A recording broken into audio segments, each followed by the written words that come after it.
In the automotive world, few car companies show career success better than Porsche. In fact, when somebody asked Porsche if they would ever do a less expensive car versus the entry-level Cayman and Boxster, they simply pointed at purchasing a pre-owned Porsche. So today, to see if that's really the case, I've borrowed this 2015 911 Carrera S from a good friend of mine, and we're going to find out if buying a 3-year-old 911 is just as good as purchasing a brand new model.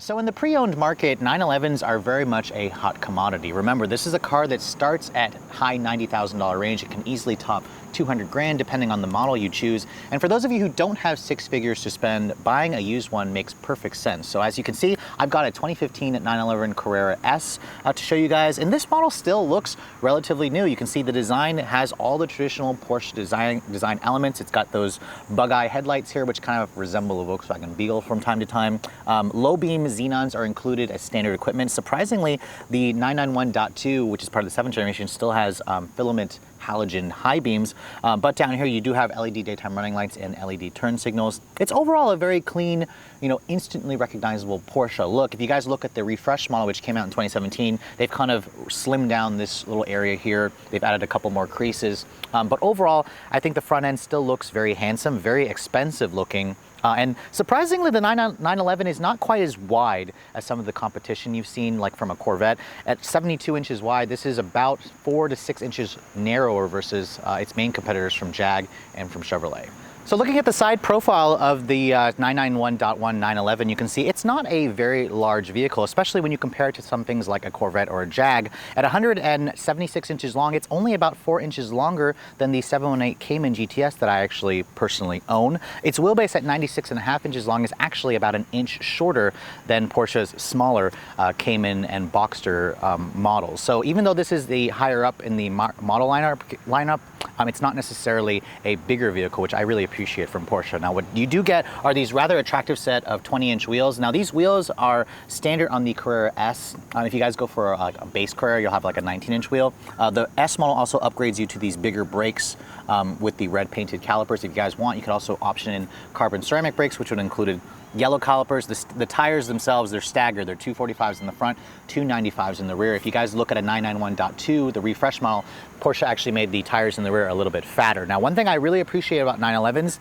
they offer a glass sunroof, which is about a $2,000 option. Unfortunately, that option is not available on a Cayman, so that's that's a reason why you may want to choose a 911. This is supposed to be higher up in the Porsche lineup. And if you guys look at the rear quarter panel, this is the 2 model. It's the rear drive model, so the fenders are a little bit more narrow. If you guys go for a 4 model or a GTS model and up, the fenders are about an 1.5 inches wider to give this thing a little bit more of a pronounced rear hip area. So at the rear of the Carrera, you can see it's a very traditional 911 look to it. You guys remember, this is a rear engine car, so the engine lives behind the rear axle as opposed to the Cayman and Boxster, which is a mid-engine car. Now, if you guys look at the refresh model, the slats for the engine cover here are actually vertical. These are the horizontal slats. I particularly think either one of them looks good. It's kind of something that people were complaining about when Porsche first refreshed it. And then the taillights here, you can see they're the typical 911 taillights. They're very slim, they're full LED. You have a 911 Carrera S badge here to show that this is the S model. It doesn't have that new styling element here that you've seen on some of the newer Porsches where it's kind of raised up.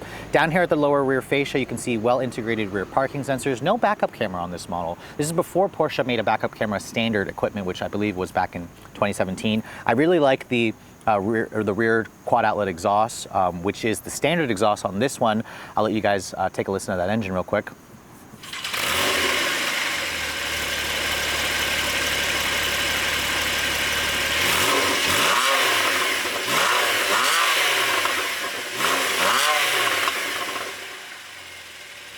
Now, unlike the refresh models, this is just the standard exhaust. So if you guys get the sport exhaust, the exhaust remains this layout. The refresh model has kind of like the twin tailpipes, which a lot of people don't like. But overall, the engine has that typical flat six sound with a Porsche, and it has a really nice characteristic whale, which we'll go in more into the test drive.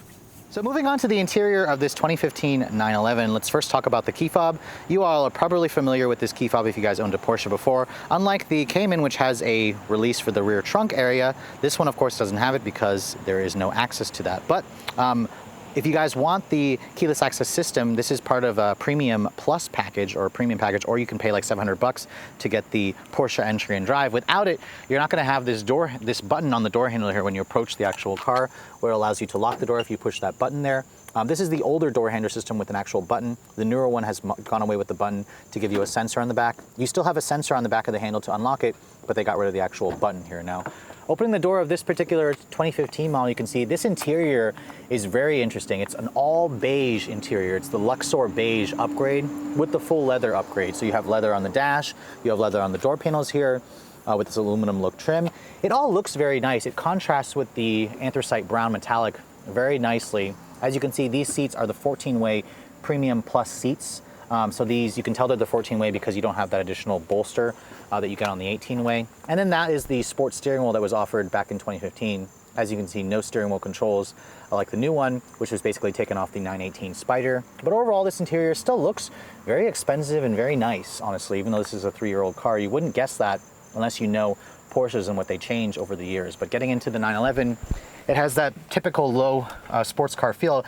It feels very similar to the Cayman that I own. It doesn't really feel that much lower. The actual headlight isn't quite as noticeable. The haunches here for the hood isn't quite as noticeable as it is on the Cayman. Now when you shut the door, it sounds nice and heavy, which is what you'd expect, and then it will tell you in the actual instrument cluster which model 911 you have. This is the classic 911 look here with the actual 5 pods that show all your different information. Now to start the vehicle up, this one does have the Porsche entry and drive, so you have this little thing here that you twist, put your foot on the brake, and then turn this this little knob here to start the car up.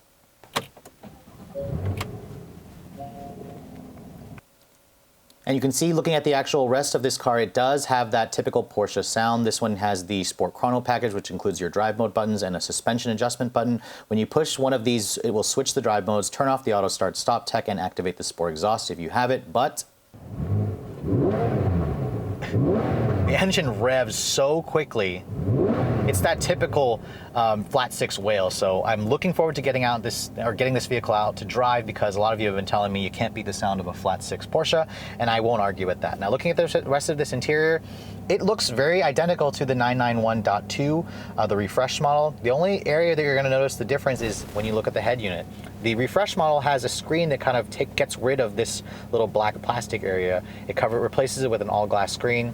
The actual graphics are also much more colorful. You can see here, this is the home screen or the audio favorite screen here, whereas the one in my Cayman will actually show album art. It'll show a little bit more color. So that's something where this is a little bit more dated. Going to the map display here, you can see the map display is, again, not like what you find in the new one with the almost Audi-like virtual cockpit display with the Google Earth. This is a little bit slower, not quite as nice. Again, this is the area where you're going to notice this is a little bit more dated. No Apple CarPlay is available on this car as well. That's the whole reason why you get the upgraded head unit here. So this is probably where manufacturers really start to move forward quickly, is in the infotainment department. And then when you put the vehicle into reverse, there's also no backup camera. Instead, what Porsche gives you is just the sensors front and rear. So a backup camera was optional back then. You can get that as standard if you guys buy a 2017 and up Porsche product, which includes the backup camera, which is nice. A lot of traditional hard buttons here you can see. There's actually 2 knobs here, but the right one doesn't tune the radio station. You have to use these arrow buttons instead. There's a volume knob on the left in addition to a lot of other well-labeled buttons above it.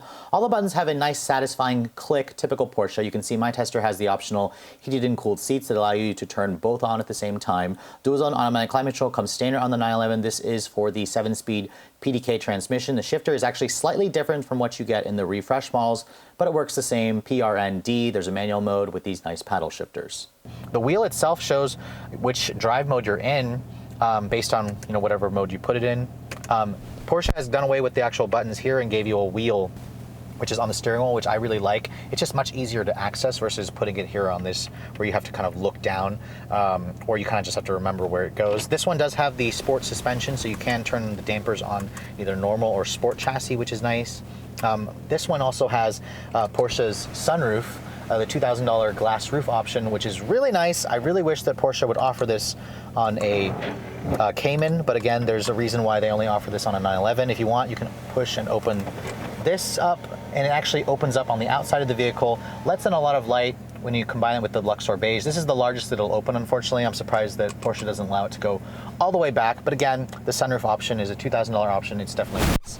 Looking at the glove compartment here, you can see it's a pretty good size. It's damped, lined with felt. It's pretty similar to what I get in the Cayman. The cup holder is also extremely over-engineered, just like every other Porsche model. This is really nice. You can adjust this. They haven't really changed the design of the cup holders in a few years, so those of you who actually plan to use them, just keep in mind that they're not really quite usable, especially when you're driving very aggressively. The seats, I like the seats themselves. They are relatively comfortable and supportive. I think I prefer the 18-way seats a little bit more with their adjustable, extra degree of adjustability, but I wouldn't hesitate to take this on a long trip, again, because the seats are very comfortable and I love how they're heated and cooled. But down here you can see there's a little bit of storage right here. There's a little bit of storage under there. This is nice and padded, although it could be a little softer. What's really strange is looking behind you and seeing these teeny tiny back seats, which I would just leave folded down as opposed to putting people back there since it's very small. Overall, this interior is still very impressive looking, and really the only dated part is when you look at the center stack, but other than that, most people are going to get into the interior and not even realize that this is a 3-year-old car.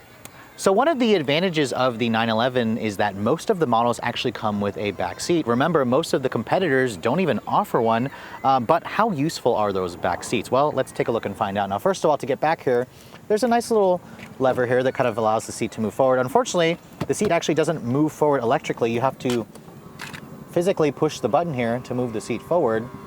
Now, I'm expecting this back seat to be pretty useless, maybe not even for small kids, and just looking at it at a glance, it's pretty small, but I'm gonna get back here to entertain you guys once I actually move the seat forward, so it's kind of an ordeal to get back here. Now, with the seat all the way forward, it actually does provide a decent amount of room to get back here. Now remember, I'm 5'7". Ooh, this is really tight. Wow, this seat is really narrow too. I'm not fat, guys, and I seriously feel like I'm sitting on a box. And my head, as you can see, is touching the ceiling. I don't even wanna move that seat back, to be honest, because if I do, first of all, the seat won't come back because it's hitting the actual roof over here as I try to come forward, so you have to move the seat back first. But this is not even useful for small kids, honestly. You're just gonna probably fold these seats down instead, which Porsche makes relatively easy to do, and use this for carrying stuff, because this is probably what it was really designed to do. In terms of materials, it is leather padded right here. There's some storage. It's actually leather on this part of the dash or the door panel here. So, you know, at least it's nicely finished, but honestly, I would just get rid of the back seat in the 911 because you're not gonna be putting people back here. You're just gonna be putting stuff back here instead.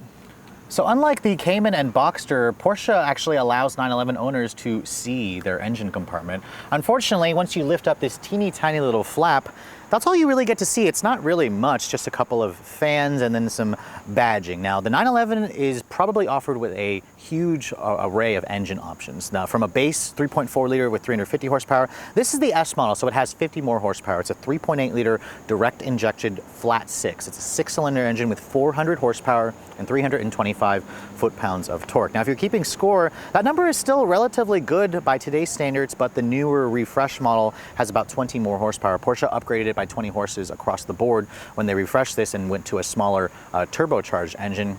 Back then in this generation, you could get up to 560 horsepower if you guys went for a Turbo S model, but that is a different review. Now, fuel economy is actually a little bit less than if you guys look at the refresh model. It's rated at still a pretty respectable 19 in the city, 27 on the highway. Please put premium gas in this thing. And then Porsche offers your choice between a 7-speed manual with active rev matching if you guys get the Sport Chrono package, or this 7-speed PDK that this particular one has. Now, as this one sits, it weighs around 3,100 pounds, about 100 pounds less than if you guys go for the all-wheel drive model, but let's get out on the road and see how it all performs.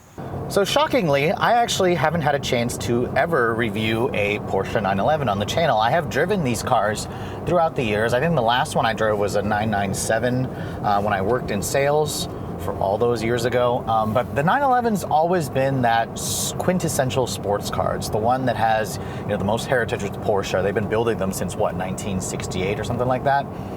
So this car has a very, very strong cult following. So it's no surprise to me that when a new 911 does come on board, it's just going to really just shock the world. Everyone always has an issue when a new 911 comes out. So this generation, when it first came out back in 2012, was the first 911 to show off electric power steering. The old 997 had hydraulic power steering, and a lot of enthusiasts really hated it. They really hated the electric power steering. I'm not going to be one of those people because my Cayman has electric power steering, and I think it's one of the best in the business. But this one is equipped with the PDK, the 7-speed Porsche PDK, and with the benefit of a PDK is you do get launch control. So you guys have been waiting to see how does this 3.8 liter flat 6, a naturally aspirated motor, feel when you try the launch control. Now Porsche says it'll get to 60 in 3.9 seconds, which is actually about a half a second slower than the new one with the turbo engine. So to put it into its launch mode, all you have to do is just put it into Sport Plus. You don't have to turn off the traction control, just like my car. Instead, you just hold your foot with the brake, floor the accelerator until you get past the click point.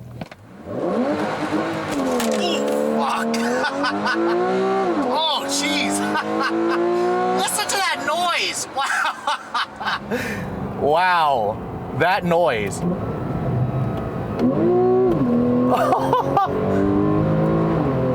That is the true sound of a Porsche right there. That wail from that 3.8 liter 6. Oh!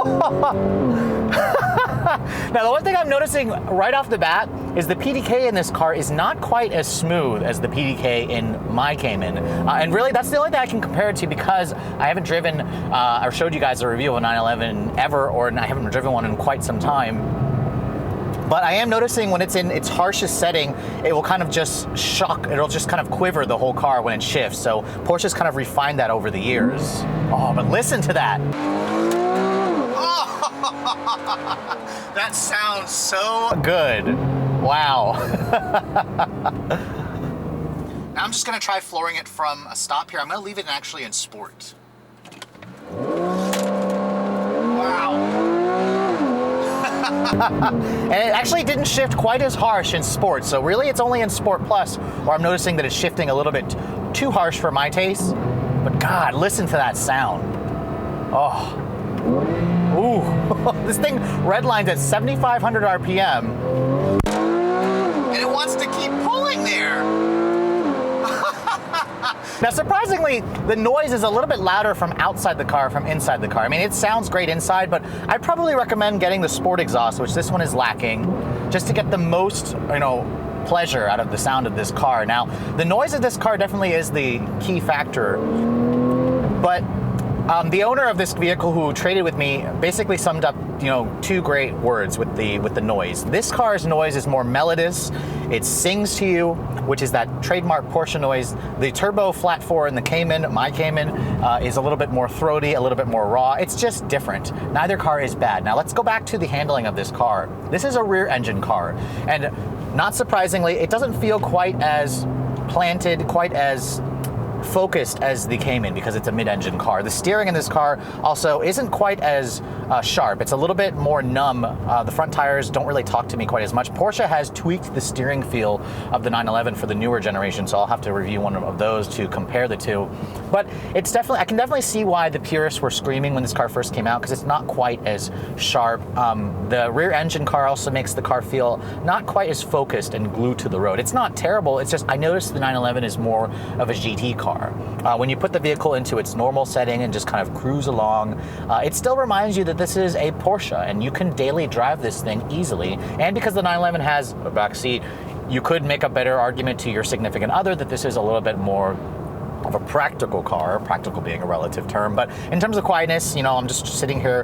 The exhaust actually gets relatively quiet in normal mode. The ride quality is good, although I am noticing over some of the bumps, I heard a little bit of rattling coming from the sunroof, coming from the dashboard. Again, this particular one has 30,000 miles on it. It still feels new and relatively good, but it doesn't feel quite as stiff as something that's, a brand new car, even a brand new Porsche. But I am relatively impressed with the way this thing has held up. It still feels about 80 to 90% of a new car. You only really notice the fact that it's got 30,000 miles, you know, and a couple of creaks and rattles here over the bumps.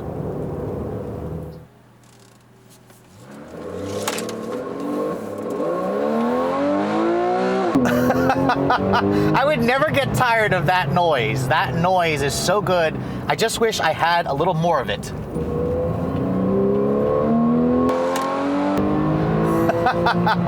This thing, seriously, in Sport Plus would just hold the revs all the way to that red line. Which is why I found myself just driving the car in sport most of the time, because the PDK just isn't quite as refined as the newer PDKs that Porsche has done. This is still honestly one of the best dual clutches in the business. If you just leave it in normal mode, it shifts really quickly. It shifts like a regular automatic. It doesn't have any of that jittering. It just shifts a tad harsher when you guys have it in its most aggressive sports setting, which again just shows the weaknesses. It shows how technology has moved forward. It's not necessarily a bad thing, but again, you notice it when you drive a newer Porsche versus something that's, you know, 3 years old, even though this thing is still relatively new. Now, driving the 911, the visibility is also really good. You can see really well out of the front. It's got big side mirrors. This one doesn't have the side lane changes. I don't think Porsche offered it back then. I mean, aside from not having a backup camera, there is no driver assistance in this car aside from parking sensors, which some of you purists out there may love the fact that this has no driver assistance in it. I appreciate the newer Porsches that offer that stuff. You know, it's optional, of course, but just keep that in mind when you guys are purchasing a used one. The seats in this one, these are the 14-way adjustable seats. They're not quite as comfortable as the 18-way. I personally like the fact that you can adjust this, how much it squeezes you. Again, try the seats out, see if it works for you. But other than that, you know, just if you're going to daily drive one of these things, that's the beauty of a 911. You get to listen to that wonderful exhaust noise. And then when you guys want it to be quiet, just put it into normal mode, put it into regular automatic mode, and the 911 will easily satisfy that. Now, fuel economy is not necessarily a priority with this vehicle, but I should mention that in my few days that I've been driving it, in the city I was getting around 16 miles to the gallon. Remember, this car's 1927. On the highway, it'll easily kiss 30 miles to the gallon, so it's relatively efficient if you guys are able to control your right foot, which I imagine most 911 owners won't be able to. Although the car feels like a luxury car when you have it in normal mode, it's not difficult to drive this thing, you know, at a more snail's pace when you guys aren't looking to get a speeding ticket.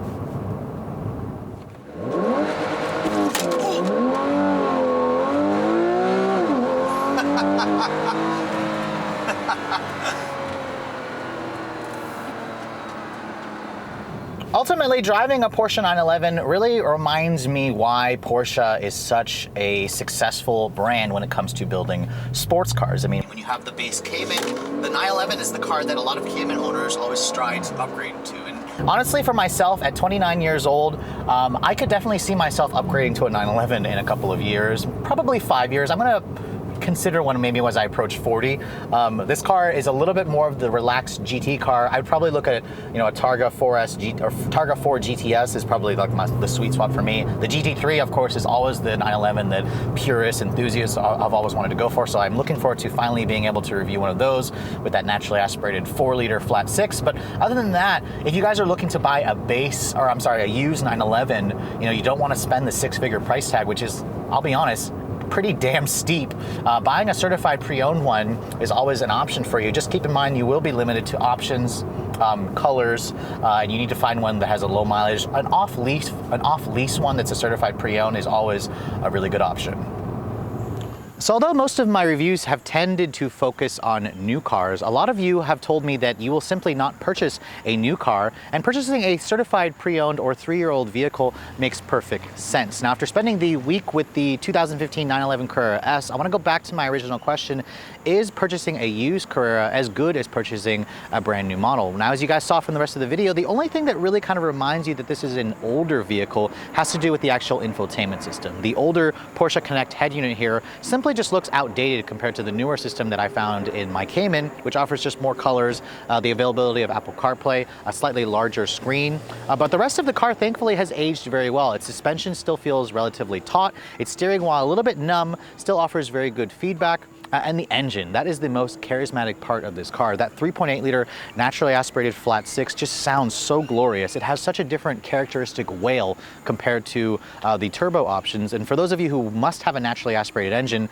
picking up one of these used is definitely a great option for you. Now, with all that said, what's it gonna cost if you guys wanna buy something like this? Well, remember, this car when it was new started at around just under $100,000. This one, as tested back then, was $122,000. And that is honestly kind of a lighter optioned 911. Now, if you guys want to purchase one of these used today, depending on the mileage, depending on the equipment, you can find these for between the high $70,000 to mid $80,000 range, which represents a 30% discount compared to buying it new, which is again one of the reasons why some people will obviously never buy a new car, because they want the first owner to take that depreciation hit. The only downside really with buying a used car is you're kind of limited based on options and colors. This particular color called anthracite brown is not my first choice, but again, it looks pretty good in the light. It's really, you know, a matter of personal taste when you start looking at the exterior and the interior colors. But I hope you guys have enjoyed my full overview on this 2015 Porsche 911 Carrera S. If you're also looking to see the latest cars I'm testing, make sure you follow me on Instagram at redline_reviews. Like us on Facebook, and as always guys, please keep subscribing to the Redline Reviews YouTube channel for all the latest reviews. Thank you so much for watching. I'll catch you all in the next video.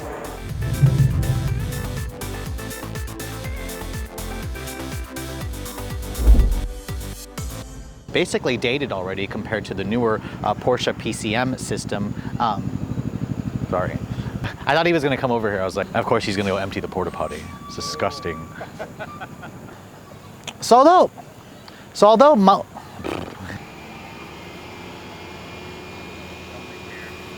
it's disgusting. Can you hear that really well? All right, ready when you are. Hold on, I want to call it back. I know what the fuck, man. You can hear that pretty loud, can you? Where the f is this helicopter? Like, seriously. There it is. It's literally flying right over us. Hold on, there's a truck coming in here now. Oh my God, please don't come over here. I hate this park sometimes. Okay, I'm struggling to get the conclusion down for this car. Okay. I think I'm just being distracted too much by people if you kill me in this damn park. Really kind of just shows the age of this vehicle. The rest of the actual driving dynamics, wow, I'm so mad. No, not you. It's all the trucks driving by. I was like thinking I can ignore it. It's fine. I can ignore it. And then all of them started to drive by. This is bullshit. we need a quieter park. This is ridiculous. F all these people. So although my later reviews have really focused on brand new cars, a lot of you have... Really? There's a dog barking in the background now. Oh my God, just cut.